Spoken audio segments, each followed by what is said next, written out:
Welcome to சித்தூஸ் clip Tamil. இன்றைக்கி ஒரு சுவையான இலை மீன் வறுவல். எப்பவும் போல் நல்லா மசாலாலாம் தடவி எண்ணெயில் போட்டு பொரித்து நல்லா கிறிஸ்பியாக மீனை சாப்பிடுவோம். இன்றைக்கி அப்படி இல்லாமல் ஆவியில் வேக வச்சு மீன் சாப்பிட்டோம்னா எப்படி இருக்கும்? எப்படி இருக்கும்னு அந்த டேஸ்ட்டையும் இன்றைக்கி பார்த்துடலாமே. அதுவும் எண்ணெயே இல்லாமல்.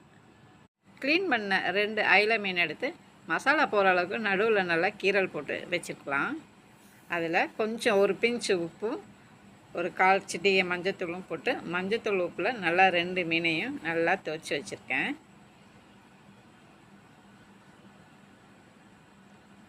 இந்த மாதிரி துவைச்சி வச்சதுக்கப்புறம் நம்மளுக்கு காரத்துக்கு தகுந்த மாதிரி ஒரு 1/2 டீஸ்பூன் நான் வந்து தனி மிளகாய்த்தூள் போடுறேன். கூடவே எலுமிச்சம்பழம் ஒரு 1/2 எலுமிச்சம்பழம் எடுத்து ஒரு 10-15 சொட்டு எலுமிச்சம் சாறை அப்படியே 2 மில்லி படுற மாதிரி புழிஞ்சு விட்டு இந்த காரம் உப்பு புளிப்பு எல்லாம் 2 மில்லி நல்லா பிரட்டி வச்சிடலாம். முக்கியமாக நம்ம கீரல் போட்ட அதுக்குள்ளே எல்லாம் மசாலா போகிற மாதிரி நம்ம ஃபுல்லாக நல்லா தடவி வச்சிடலாம். இந்த மாதிரி 2 பக்கமுமே கீரல் போட்டு உள்ளே மசாலா போயிருக்கு. இப்போ கொஞ்சம் இஞ்சி பூண்டு ஒரு 4 பூண்டு ஒரு சின்ன துண்டு இஞ்சியை நல்லா நச்சு அதில் போட்டுடலாம். அதோட சின்ன வெங்காயம் ஒரு 4 அதையும் நல்லா இடிவரில் போட்டு இடித்து அதில் போட்டுடலாம்.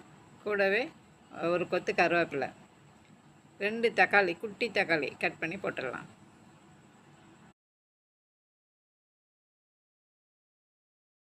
ஒரு பிஞ்சு உப்பும் போட்டு நம்ம போட்டுக்கிற வெங்காயம் தக்காளி பூண்டு எல்லாம் இடித்து போட்டுருக்கோம்ல அது எல்லாமே நல்லா கலந்து விட்டு வச்சிடலாம். இப்போ ஒரு வாழை இலை எடுத்துகிட்டு நம்ம அந்த கட் பண்ணி மேலே போட்டுக்கிற வெங்காயம் தக்காளியெல்லாம் எடுத்து கீழே கொஞ்சமாக அப்படியே அடுக்கிட்டு அதுக்கு மேலே 2 மீனையும் வச்சுக்கலாம். மீனோட நடுபாகத்துலேயும் நம்ம கட் பண்ண இந்த தக்காளியை வச்சுக்கலாம்.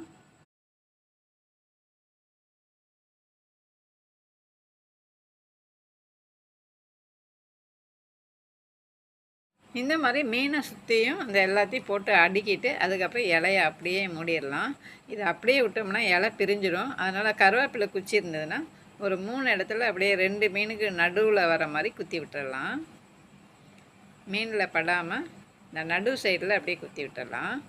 இப்போ அப்படியே ஒரு தோசைக்கல்லை சூடாக்கி கல்லில் வச்சிடலாம். அந்த கல்லில் கொஞ்சமாக எண்ணெய் தடவிடலாம். உள்ள மீனில் வந்து எண்ணெயே ஊற்றலை, ஒரு சொட்டு கூட ஊற்றலை. தோசைக்கல்லில் எண்ணெய் தடவாமல் அப்படியே நம்ம இலையோட மீன் எடுத்து வச்சோம்னா இலையெல்லாம் காஞ்சி போயிடும், அப்புறம் மீன் வேகாது. அதனால் கொஞ்சமாக எண்ணெய் தடவிட்டு இந்த மாதிரி வச்சிடலாம். இப்போ ஒரு மூடி போட்டு அப்படியே நான் வச்சிடறேன் ஒரு 5 நிமிஷம். 5 நிமிஷம் கழித்து அப்படியே எடுத்து திறந்து பார்த்தோம்னா நல்லா ஆவி வந்துச்சு.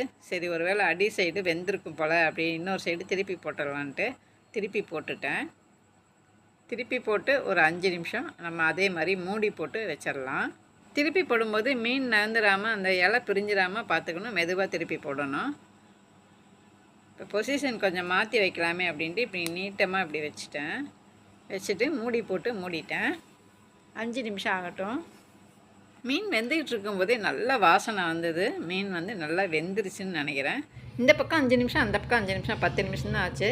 வாழை இலையெல்லாம் சுருங்கி போயிருந்துச்சு. இந்த வாழை இலையோட கலரே மாறி இருந்தது. இப்போ அப்படியே ஒரு தட்டுக்கு மாற்றிட்டு அந்த கருவேப்பிலை குச்சியெல்லாம் எடுத்துகிட்டு பிரித்து பார்க்கலாம்.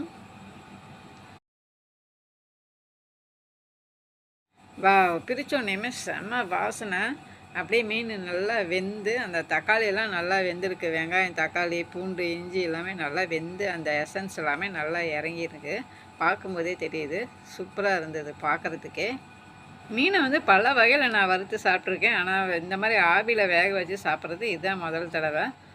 ரொம்ப சூடாக இருக்கிறதுனால கையில் வந்து பிச்சு காட்ட முடியல, ஸ்பூனில் கொஞ்சம் எடுத்து பிச்சு காட்டுறேன். மேலே இலையெல்லாம் போட்டு சுற்றி வேக வைக்கிறமே, இது நல்லா வெந்திருக்குமா உள்ளேயெல்லாம் வெந்திருக்குமான்னு ஒரு டவுட் பட்டேன்.